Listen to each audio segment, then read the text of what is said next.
Bueno, muy buenas tardes, muchas gracias a Explora, al Hey Festival o al AI Festival por esta invitación, a David Reef, a Medellín y a Cartagena mañana. Yo tengo el gusto de presentarlo a él, de entrevistarlo aquí en público sobre este libro muy polémico, muy interesante, que pone en duda muchos lugares comunes con los que hemos crecido y que nos obliga a pensar, a repensar las cosas que siempre aceptamos como si fueran obvias, como si fueran casi que un axioma que nadie pone en duda, como el hecho de que hay que recordar, de que hay que tener presente la historia del país para no repetir las mismas historias. Pues bueno, es eso lo que David Reef pone en duda en este libro muy inteligente, muy bien escrito y muy retador para la inteligencia y para cualquier idea recibida, para cualquier estereotipo que tengamos nosotros, sobre todo en Colombia y en este momento cuando se nos habla permanentemente de la importancia de la memoria, de la importancia de la reparación, de la justicia. Yo creo que es un libro que nos va a obligar a pensar en estos asuntos con mucho cuidado. Hay un verso de Lope de Vega que dice: ya no quiero memoria sino olvido, que de algún modo creo yo que puede ser una buena introducción para el pensamiento de David Reef. Y antes de entrar en la materia de la memoria colectiva o de la memoria de los pueblos o de la necesidad de recordar o no ciertos episodios de la historia violenta de los países, yo quisiera preguntarle a David por su memoria personal, por si él tiene buena memoria o no, por si es importante para él y para la fabricación de su propio ser, de su propia identidad, recordar su pasado, recordar su vida, recordar las experiencias buenas o malas de su vida, si es un hombre con memoria o sin memoria. David va a hablar en español, él aprendió español con escritores cubanos, con el educador brasileño, se me olvidó, Iván Illich. Bueno, también fue taxista en México, tiene un español muy, muy mezclado y muy agradable. Bueno, y la memoria, David. Un castellano muy incorrecto, pero bueno, me disculpe. Mire, a mí odio a la nostalgia. Para mí el enemigo del pensamiento es la nostalgia. Es todo elemento sentimental en el pensamiento. Entonces no me interesa mucho mis memorias, me interesa la historia, pero no es historia mía, es la historia. Y no me, en términos de recordar, bueno, sí, recuerdo cosas, pero para repetir, no me interesa tanto. No, hay personas, es una cuestión completamente, yo creo, personal. Hay personas, artistas, por ejemplo, por los cuales la memoria es algo de central, y otros como yo, que no le interesan tanto en las memorias personales.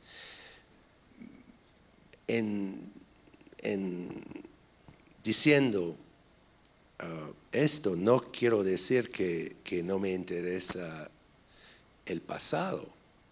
Al contrario, pienso casi cada momento del pasado, pero no en el sentido de memoria. Pero si alguien te ofende, ¿tienes memoria? ¿Eres una persona rencorosa? Trato de no lo ser, ¿no? Y bueno, no sé, es para un psicólogo. Bueno. Y nos quedamos aquí en Colombia y no en Buenos Aires, y entonces no hay tantos psicólogos aquí. Bueno, entonces, más bien, Creo. apartémonos de tu historia y ayúdanos a aclarar, tú que te graduaste en historia con mayúsculas, ¿cuál podría ser la diferencia entre memoria e historia? Porque este es un libro Sí. contra la memoria, no contra la historia, creo yo. No contra la historia. Mi formación es de historiador. Si tengo formación, no lo sé. Hay algunos que negan esto. Bueno, para mí la historia es la historia crítica. Y al contrario, la memoria es una cosa de solidaridad, de lamentación, pero sobre todo no es crítica la memoria. Puede ser una cosa que explique algo. Podemos hablar de, por ejemplo,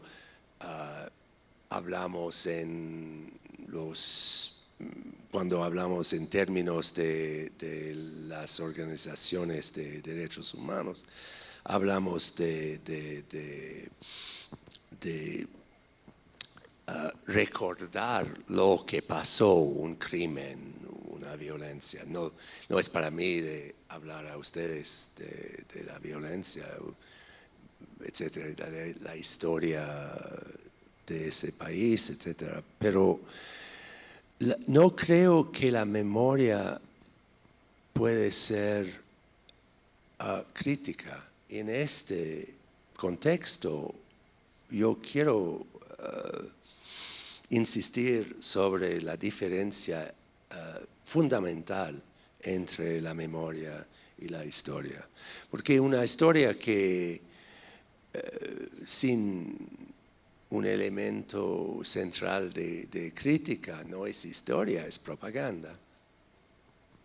Si yo he entendido bien tu libro, en tu libro el concepto de memoria está muy ligado a lo emotivo, a lo que se expresa con canciones, con poemas con poemas muy sentimentales. La memoria es una especie de deformación o de interpretación de la historia, en general muy unilateral, de parte de víctimas o de hijos de víctimas. Y la historia, al ser historia crítica, como acabas de decir, plantea todas las dificultades de cualquier acontecimiento en el pasado. Bueno, no hay el mismo aspecto binario. La memoria es una cosa binaria entre los malos y los buenos, entre víctimas y agresores. La historia normalmente complica todo, hace más complicado saber qué pensar, cómo tratar un momento histórico.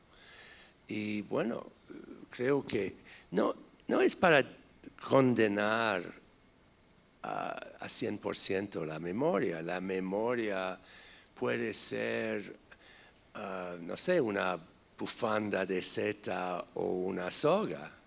Depende de la situación, depende del contexto, depende de muchas cosas, ¿no? Y no digo que no hay utilidad en el recuerdo, digo que no es un ley, como dijo Kant, ni en inglés no me viene, un imperativo categórico de de recordar. Por ejemplo, hablamos en serio. Todo será olvidado. Todo. En 1000 años no van a pensar ni de la violencia en Colombia, ni de la Shoah, ni de nada que nos importa. Y si quieren confirmar esta hipótesis, nosotros no nos interesa tanto lo que sucedió en el año 900. ¿Y por qué el futuro va a estar diferente? No creo. Y de toda manera, en 1000 años podemos hablar de un Estados Unidos o de una Colombia o no importa qué país. La vida. Entonces, bueno, sí tengo razón. Sí, en el futuro, un futuro muy futuro, vamos a olvidar esas personas que van a vivir en 1000 años. No van, para ellos lo que pasa en este momento no le vas a importar. Hay historia, imagino que historiadores no sé, en el año 3000 van a interesarse en el pasado, pero como ahora un historiador se interesa no sé, en la civilización de los Olmecs, por ejemplo. Pero sí tengo razón. Entonces, tenemos que hablar de manera mucho más utilitaria sobre el asunto de la memoria. ¿A qué sirve una memoria específica? Hay momentos seguramente en los cuales será mejor de recordar. Pero insisto que hay otros momentos en los cuales sin hacer algo de inmoral es mejor de olvidar. Eso al menos es la tesis de mi ensayo. Sí, sin embargo, bueno, tú dices que en 1000 años todo será olvidado. Sin embargo, da la impresión de que hay pueblos con muy buena memoria, incluso con un exceso de buena memoria. Me parece que este libro tuyo se origina en tu experiencia en Bosnia y en los Balcanes. Y ellos aducían batallas de centenares de años atrás, como si estuvieran presentes todavía en la memoria de los serbios, lo que les pasó, yo no sé, en Constantinopla. Sí, exactamente. Yo trabajé como corresponsal de guerra durante los 90 y en Bosnia, en Ruanda, en muchos lugares, en Irak, Afganistán, etcétera, etcétera. Y en 1992 estuve en Belgrado y hice una visita a la mezquita de Belgrado. Hay una mezquita, una gran mezquita en Belgrado. Y un tipo, cuando al momento de mi salida de la mezquita, me dio un papel. Y después al hotel abrí el papel y había escrito solamente 1453, es decir, la caída de Constantinopla. Para mí sería el olvido sería mejor. Y creo, si hablamos de Irlanda, si hablamos de las Balcanes, si hablamos de Israel y Palestina, no creo que la memoria sirve ni a la paz ni a la justicia, que finalmente pienso que un poco de olvido ayudará a la paz, al proceso de la paz. En Irlanda, por ejemplo, había un miembro del equipo de negociaciones del gobierno de la República de Irlanda que me dijo que había había momentos en los cuales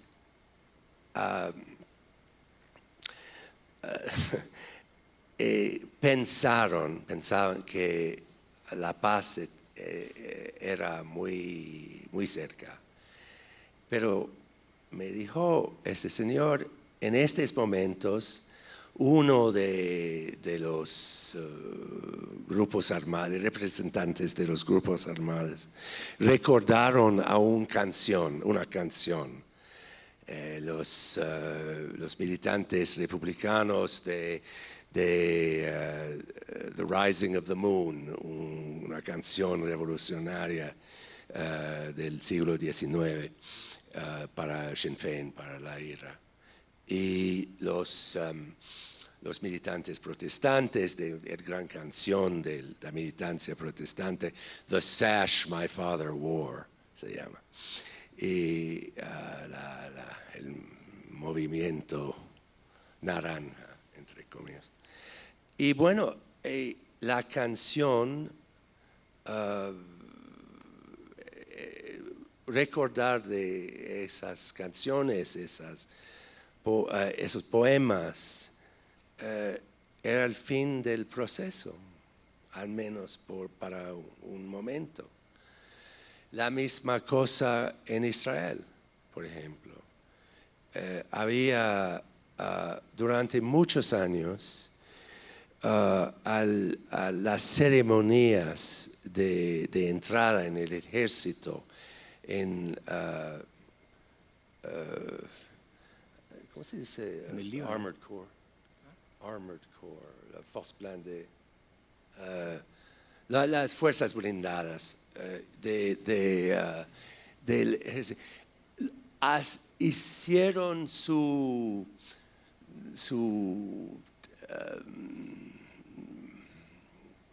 declaración de fe, no es la palabra correcta, pero su juramento. Sí, exacto, en el sitio de Masada, el lugar en el cual los militantes judíos de la época del Imperio Romano han luchado hasta el fin y finalmente todos se han suicidado.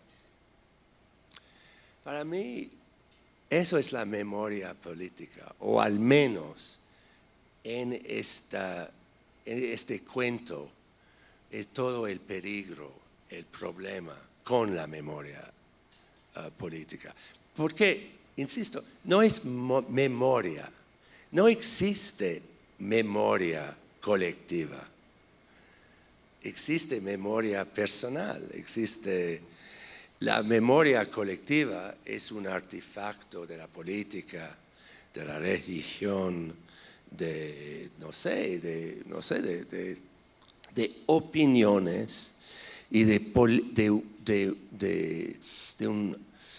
nuestro punto de vista actual o de una tradición, pero también en este caso es una tradición política, una tradición ideológica. Bueno, muy bien, pero no podemos hablar verdaderamente de memoria. Si hablas con un neurólogo, sabemos que las memorias no perduran mucho tiempo de manera específica. Entonces, si ese señor en la mezquita me habló de 1453, no habló de sus memorias.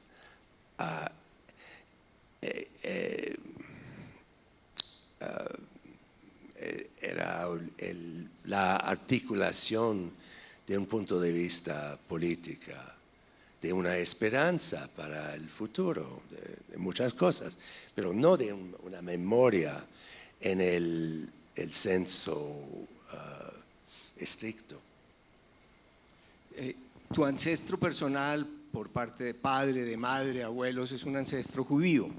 Hay una tradición judía del siglo XX, después del Holocausto, después de la Shoah, de libros testimoniales, como el de Primo Levi, si esto es un hombre, como el de Kertész. Hay una tradición de que hay que contar esa experiencia, que en el caso de ellos sí era memoria, como un intento de que la gente lo sepa, de que eso produzca una conmoción, produzca, digamos, en los alemanes remordimiento y en el pueblo judío no sé qué, una sensación de que si lo saben, de alguna manera pueden evitar que eso se repita en el futuro. Sí, nunca más, etcétera, etcétera. Sí. Sí, conocemos este.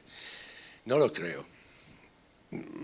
Tengo que decir, tengo mucho respeto tan para la obra de Primo Levi que para la obra de Imre Kertész y otros, pero nunca más. ¿Qué quiere decir nunca más? Tenemos un ejemplo de un genocidio que parado por la memoria, no lo creo. En Ruanda, el pueblo hutu no dijo, bueno, tenemos el ejemplo de la Shoah, entonces no vamos a hacer este. Y creo que la idea de nunca más implica una racionalidad, una bondad de los seres humanos que según mí no existe. Cuando en tu libro dices que la memoria puede ser tóxica, puede ser dañina, venenosa, a mí me parece que eso tiene que ver con un sentimiento que en español se dice resentimiento, digamos. Sí. Es muy difícil lidiar con una persona resentida por una experiencia personal o por algo que le contaron sus padres o sus abuelos. Por ejemplo, aquí, digamos, la gente de mi generación oía a sus padres y abuelos hablar de la violencia que hubo aquí en los años 50 y si los liberales habían matado a los abuelos conservadores, había un odio ancestral por los liberales, o viceversa, si eran los conservadores los que habían matado al bisabuelo o al abuelo liberal, pues había ese odio familiar por los conservadores. Es en ese sentido que tú dices que la memoria es tóxica, intoxica, como que lo vuelve a uno incapaz de seguir adelante, de mirar hacia el futuro. ¿Cuál es el problema casi que psicológico, no personal, sino de los pueblos que recuerdan mucho? Bueno, yo si pienso a los pueblos que recuerdan mucho, no creo que sean pueblos muy felices. Y para empezar, pero quiero un poco, no sé cómo decirlo, pero cuando hablo de la memoria, no es la misma, y cuando hago una crítica de la memoria, hacer esa crítica no es la misma cosa que decir que no deberían conocer, investigar dónde una persona fue torturada o matado o algo. Ahora creo que confundimos la memoria, cosa general, con investigaciones al fin de guerras o de represiones muy importantes, el deber de saber lo que pasó. Pero eso no es memoria, es otra cosa. Yo estoy absolutamente con las personas que hacen esas investigaciones, tan en Bosnia que aquí en Colombia o en Argentina, o no importa en qué país. Pero no podemos hablar en ese proyecto. Es un proyecto de conocer la verdad y de que los familiares sepan lo que pasó. Es una cosa muy importante. Pero de pasar de ese proyecto a un proyecto de una memoria totalizadora, me parece un error. O al menos en muchos países un error. Se puede ser que como tal vez hay momentos, hay situaciones, hay pueblos a donde la memoria es verdaderamente esta bufanda de seda. Pero no hay muchos ejemplos, creo, de eso. Memoria bufanda de seda o memoria soga, dices tú, soga para ahorcarse.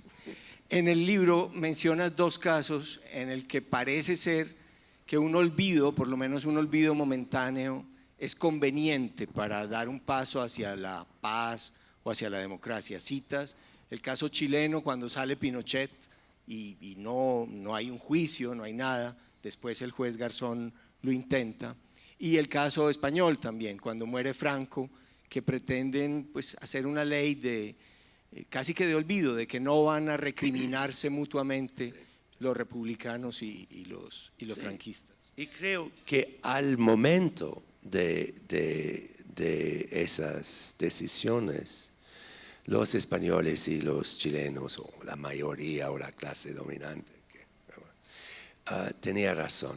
En el caso chileno, que conozco bastante bien, yo me encantó que finalmente Garzón llegó a condenar, al menos a hacer acusar formalmente a Pinochet.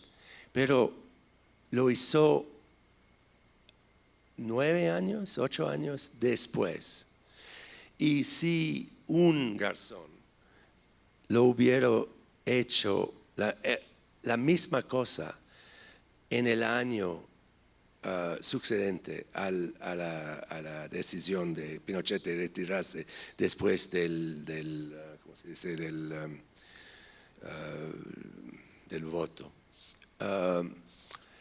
Creo que el ejército chileno habría salido de sus casernas y que había un peligro, un gran peligro de un otro golpe, una otra golpe.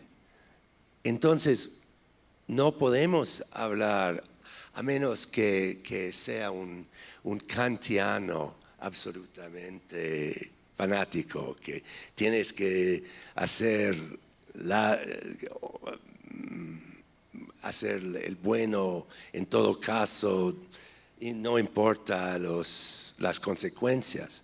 Pero para mí había 5 años al menos de un trabajo muy importante por movimientos sociales, pero también por la concertación, los gobiernos de la concertación, de cambiar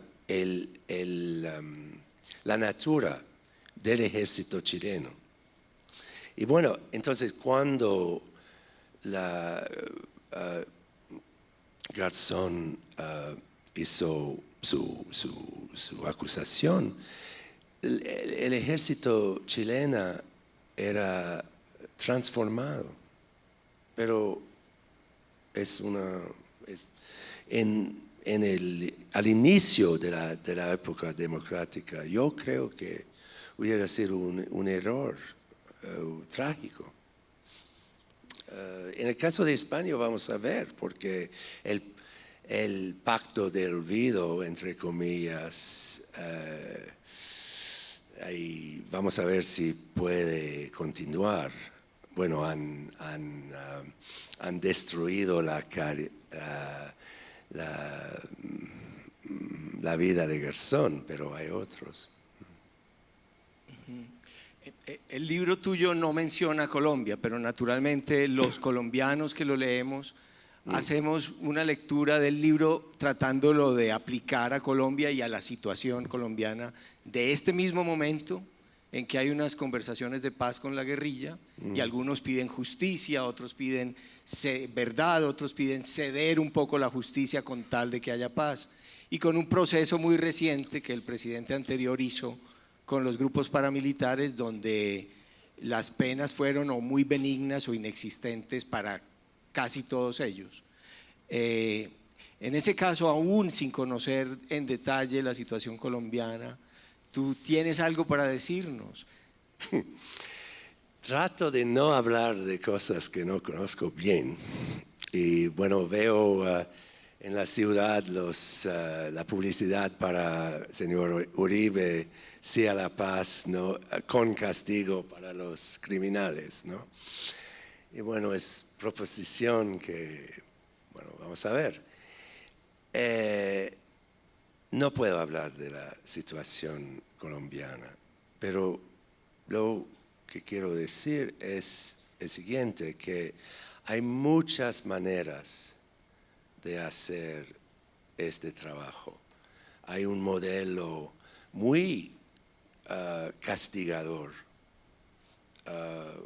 como en Argentina ahora, no al inicio, pero ahora. Y hay el modelo sudafricano, según lo cual hay verdad, pero no hay justicia. El acuerdo sudafricano era: ustedes, criminales de guerra, van a hablar de lo que han hecho, pero después van a tener una amnistía más o menos global. Y es una otra solución, depende de, también creo, no únicamente de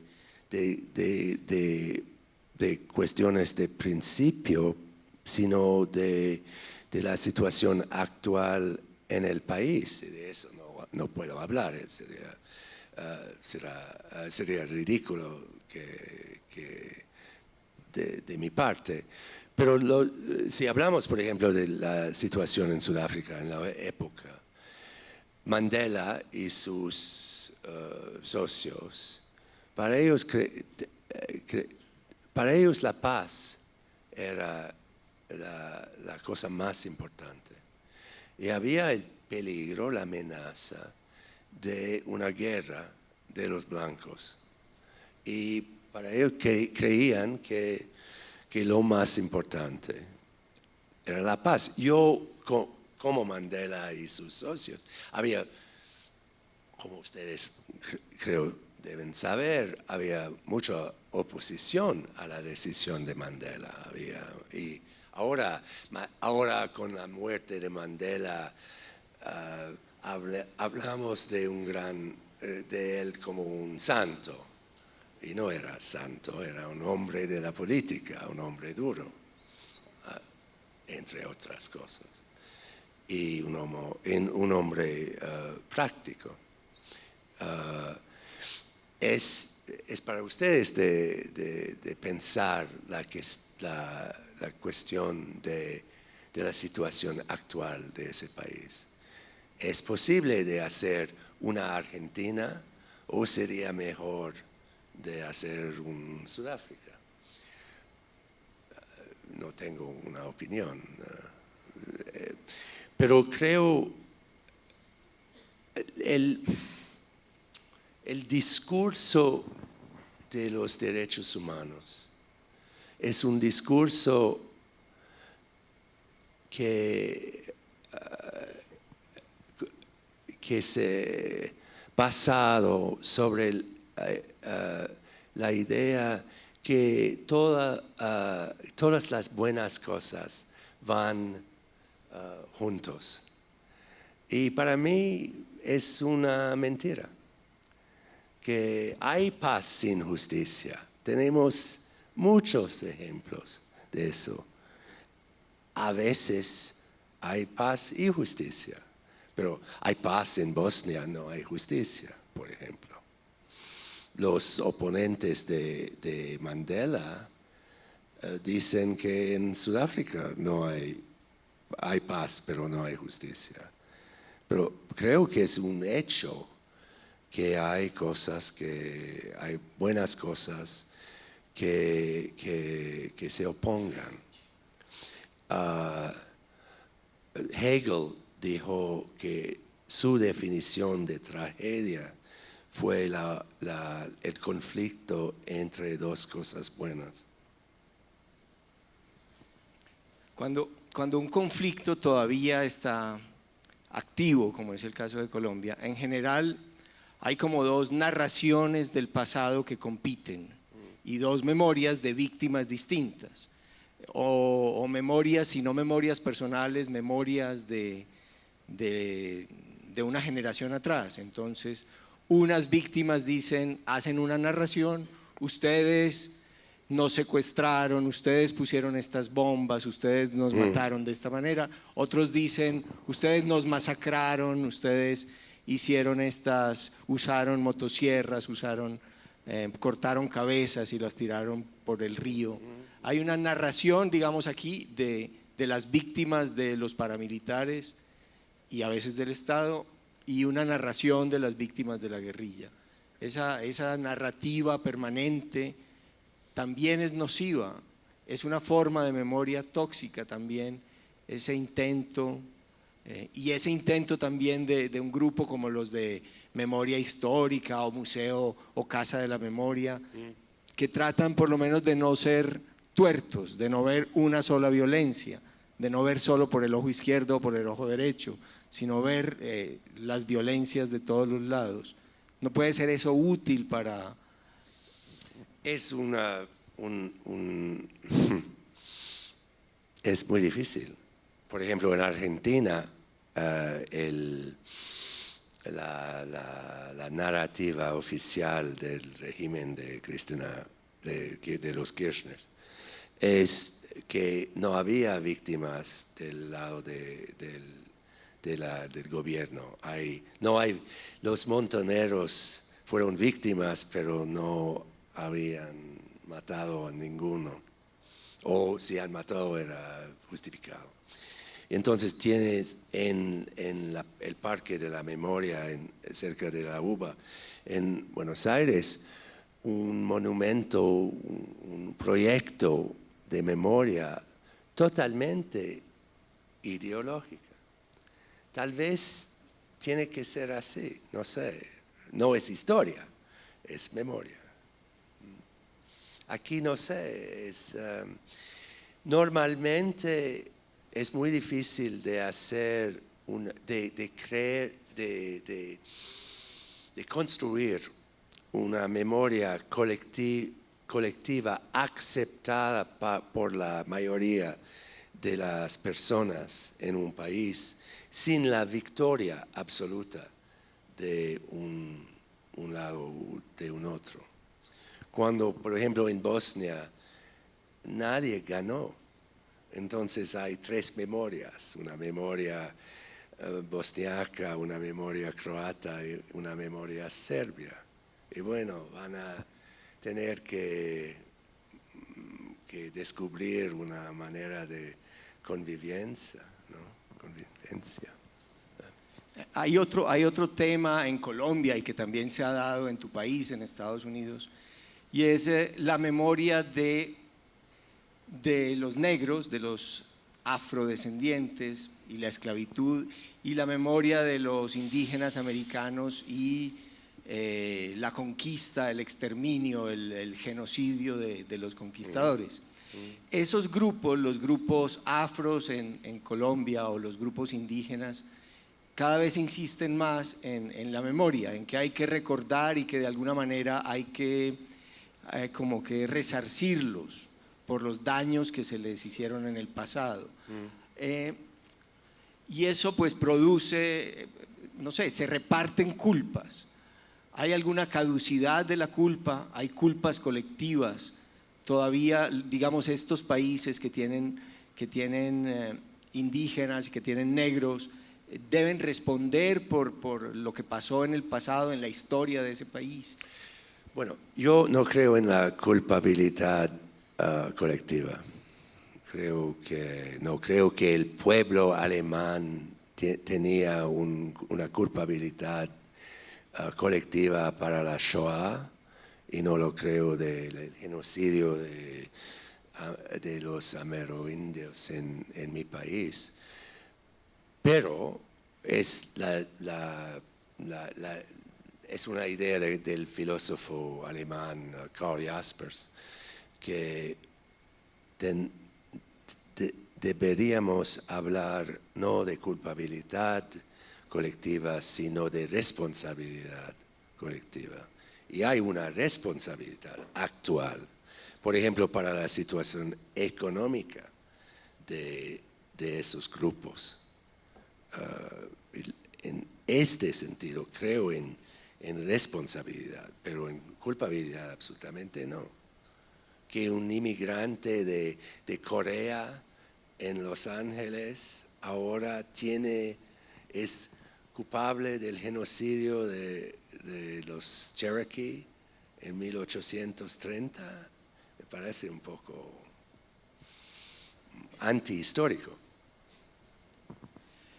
La misa católica, la misa cristiana, es una rememoración cada vez que se hace la misa, todos los días, de un crimen. Ellos quieren recordar, o que se recuerda la crucifixión. Manera de verlo. ¿Sí? Bueno, es eso, siempre se escenifica la última cena, esta es mi sangre que será derramada, este es mi cuerpo que lo van a matar, etc. Muy bien. Bueno, no digo, porque es que también las religiones tienen una memoria. En tu libro citas el caso de las cruzadas, que no sé, a Osama Bin Laden hablando de las cruzadas y hablando de la invasión a Afganistán como parte de la cruzada, o la creación del Estado de Israel como continuación de las cruzadas de los europeos en tierras de los musulmanes.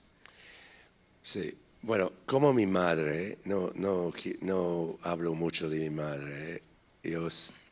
La gran escritora Susan Sontag. Estoy contra las metáforas.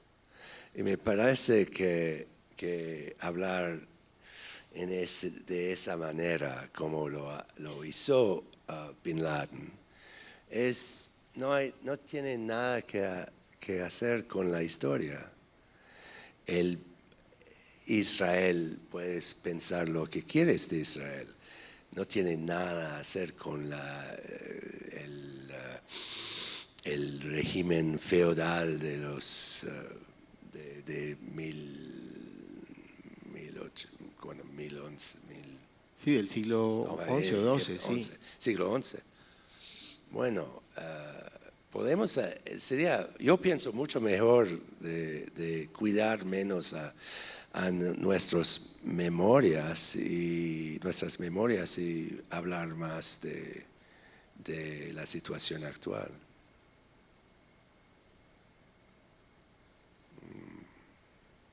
Al final de tu libro hay una frase que a mí me gusta mucho, y es que sin olvido seríamos inconsolables. No solo hay un ataque a la memoria en tu libro, sino un elogio del olvido.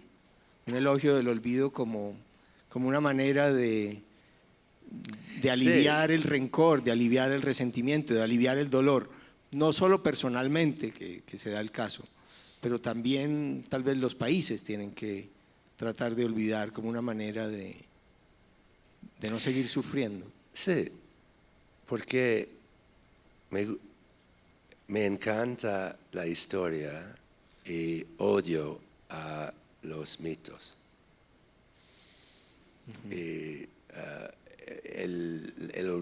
es una manera de matar a los mitos, creo yo. Y los mitos se construyen con esa idea de la memoria colectiva, con una serie Se de... construyen son máquinas para hacer, para creer, para construir, perdón, solidaridad, ira, lamentación. Pero ¿a qué sirve finalmente? No estoy convencido que lo que uno gana con la memoria es más importante que lo que uno pierde con la memoria. Pero depende, repito, depende del caso. No estoy un pensador sistemático y me gustan las contradicciones.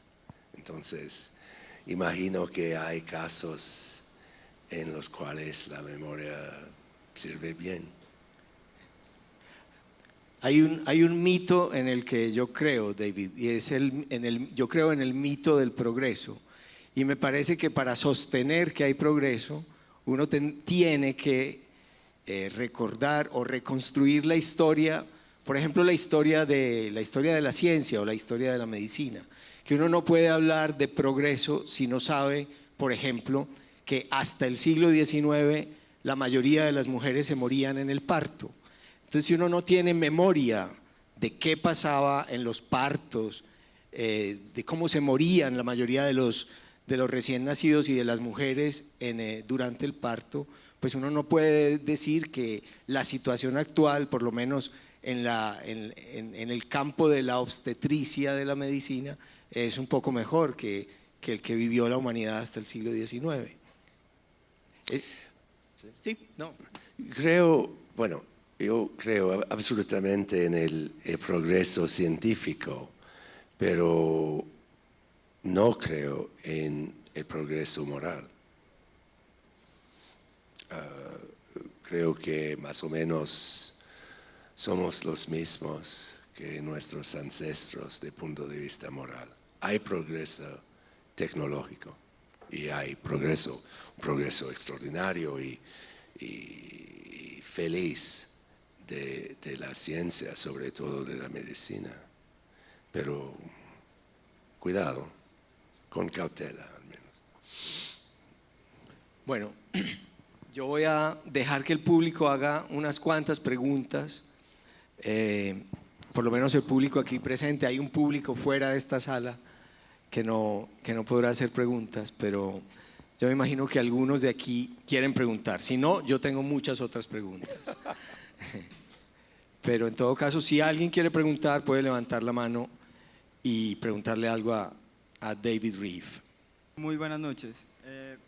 Se me hace un poco que llama la atención el concepto de memoria, según David Reeve, que es como si lo denota como algo que medio sirve o no sirve.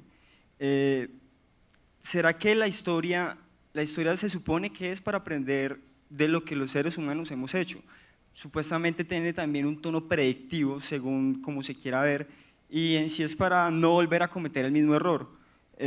No sé si ese concepto lo puedas también aseverar.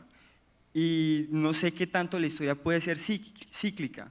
Se supone que si aprendemos de la historia no se debería repetir, pero es como con las líneas de larga duración de Kondriev, que es como una teoría de la historia económica, que dice que más o menos cada tiempo va a haber una crisis económica. En los años 30 hubo la crisis económica, luego en los 70 se repitió, y ahorita en los años 2000, 2010 se volvió a repetir una crisis económica. Entonces es como si la historia fuera cíclica. Entonces ese concepto de que la historia sirve para aprender de lo que hemos hecho, para no repetir las cosas, ¿qué opina usted como historiador de esto, o sea, en general? Bueno, tengo mis dudas que el ser humano sea capaz de pensar de manera tan racional. Y bueno, hay un argumento muy poderoso por el punto de vista que la historia no es un progreso, sino un ciclo. Era el punto de vista de los griegos, por ejemplo. Pero yo no creo en el progreso histórico, pero el ciclo es también una metáfora. Sí, podemos hablar de ciclos económicos en un periodo bastante limitado del capitalismo actual, pero podemos hacer de eso no sé, un principio para toda la historia. Tengo mis dudas.